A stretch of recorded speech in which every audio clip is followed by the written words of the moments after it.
On the beautiful morning of August 26, 2017, longtime friends and neighbors from Couillardville gathered at the corner of County Road J and Funk Road, the center of what some would remember as downtown Couillardville, to dedicate the new memorial in Couillardville Park. This unique memorial would be dedicated to the family members who through the years had built this rural crossroads community while creating a special way of life and passing on important values through the generations. In addition to the brick paver memorial inscribed with the names of individuals back to and including Jacob and Susan Couillard, the first European settlers in the area, a Wisconsin Historical Society marker was also unveiled. The stunning marker describes the prehistoric and historic occupations of this portion of the lower Oconto River Valley. Further enhancements of the park were unveiled by the Oconto County Department of Forestry and Parks, to include tree trimming and removal, park signage, and picnic area items. The dedication ceremony was opened with inspirational music from Charlotte Ide and followed by comments from several community leaders. Let's listen in.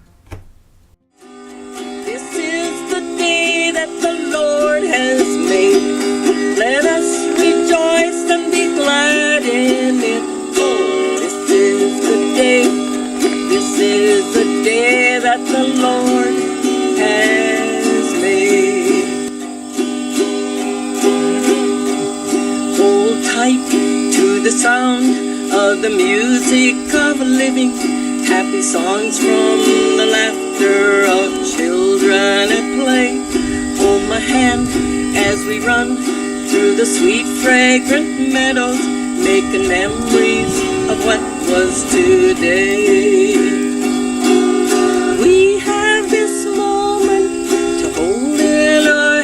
And to touch as it slips through our fingers like sand. Yesterday's gone and tomorrow may never come, but we have this moment today. Thanks, Leon. On the county's perspective, so I'm relative new to the county. I've only been here since July of 2016. And last summer, taking the tour of the county with my coworkers, we almost drove by this park. My coworker, who's been here for 28 years, didn't know about this park for the first 15 years he worked here. So as part of my job is, look at these parks and see how we can improve them and make them more visible to the public so they get used.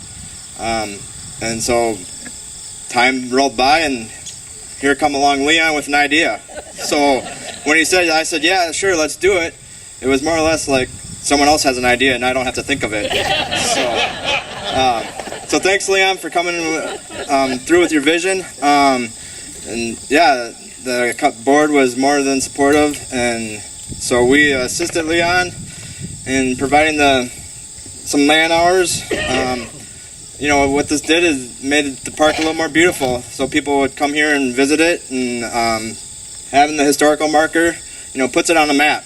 So the Wisconsin Historical Society keeps a location of where all these things are, so more people would probably come and visit this place. In the plans, there was a fire ring here. We took that out, old concrete base one.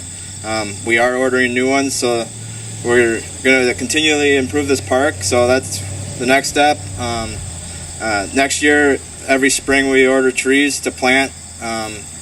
So we'll come out here with some new trees, replant what we took down to build this thing, and nicer trees, not these scrub bushes that were here before. So I think it's rather extraordinary that we are here today to honor sort of the common folk of the Couillardville area. And we're doing that because these are our ancestors who came here, raised families, worked hard, helped each other, and created this community that we have called Couillardville. And over the years, as I have attended the machine shed parties and heard the wonderful stories of people talking about being here, being in community, being neighbors. And so I think that we are maybe establishing a precedent for the rest of the county to stop and think, where did they grow up? What kind of ancestor did they have? And what sort of legacy are they celebrating? For 10,000 years, people have made their home along this stretch of the Oconto River. From Paleo-Indian to the old copper culture to a woodland Indian village that stood right on the high ground just east of us here in the field. And there's been many occupations over that past 10,000 years, but this stretch of the river seems to have been one of the favorites of Native Americans. French and British and American fur traders canoed this stretch of the Oconto River to get from the bay to Shawano Lake. There was a portage that was over to the Wolf River that they would get to Shawano Lake, and then to the Wolf River, then onto the Fox, onto the Wisconsin River, onto the Mississippi. So this is all part of a long and vast trade network that involved many different peoples over hundreds of years. What is now the North River Road, which is, of course, to those of you who aren't familiar, is a road that follows the river and keeps on going all the way to Stiles and Oconto Falls. For millennia, that was a foot trail, and that foot trail connected the settlements that were at what is now Oconto to other settlements that were further upriver. That trail continued on. It forged and crossed the river at just north of Underhill, and that trail went on to Shawano Lake and then again to the Wolf River area. So this trail then became a stagecoach route. By about 1860, it became a stagecoach route, and there was a stagecoach stop and hotel that stood on the Conkle Farm, which it was just west of the intersection of Little River over here. There's many of these small rural communities throughout our county that need to be remembered, and I'm very happy that we're able to do that for future generations with the erection of this monument here. And one day early in 1851, Jacob Couillard and his wife Susan made history. It wasn't the kind of history that suddenly shakes the world. It was the kind of history that has meant so much to so many for over 160 years. You see, these were the first European American settlers in the town of Oconto, in the newly established county of Oconto, in the new state of Wisconsin, only 3 years old.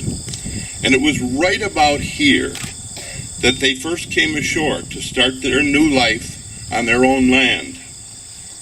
And they soon became 3 with the birth of their daughter, Althea Sophia Ann Couillard, called Effie, the first white child born on the Oconto River banks. Soon they were joined by Jacob's brother, Thomas Howard Couillard, and his wife Adeline, and their baby Samuel, my grandfather, born in Milwaukee in 1852, before they too ventured north. The tide had been started, and soon an adventurous newlywed couple would strike out from England to seek their fortune, ultimately landing in Oconto and settling within eyeshot. They were John and Matilda Travers, 2 persons who were to become pillars of the community. And their daughter, Matilda, was my grandmother. Couillardville was never just a name. It was always its people and their spirit. This park and the memorial and marker hopefully will continue that spirit forward into the 21st century and beyond. To my knowledge, Doug and I and our family were the last residents of this little half acre or so that we're all seated on here today. So the parsonage, which stood right over there, and then there was a little shed, a stable, right about where we're all sitting here to supplement the parsonage. And the church was right over where that house is at that time, and it was still being used occasionally, but the parsonage was empty.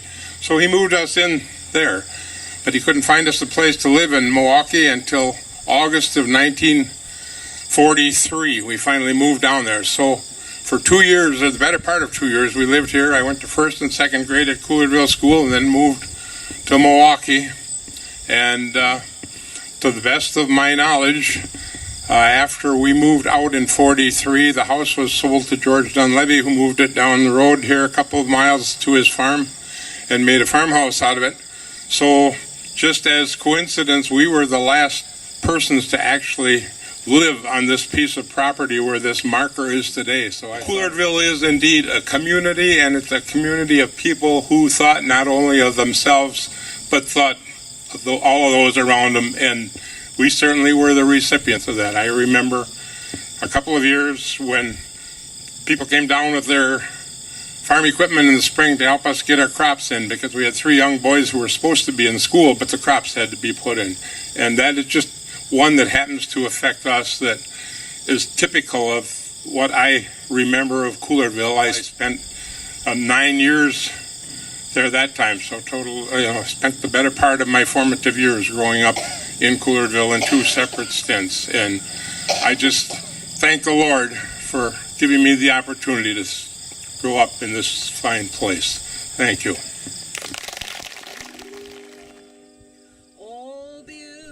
This memorial is dedicated to all of the caretakers of the land and spirit of Couillardville, and is here to serve as an enduring inspiration for their descendants for generations to come.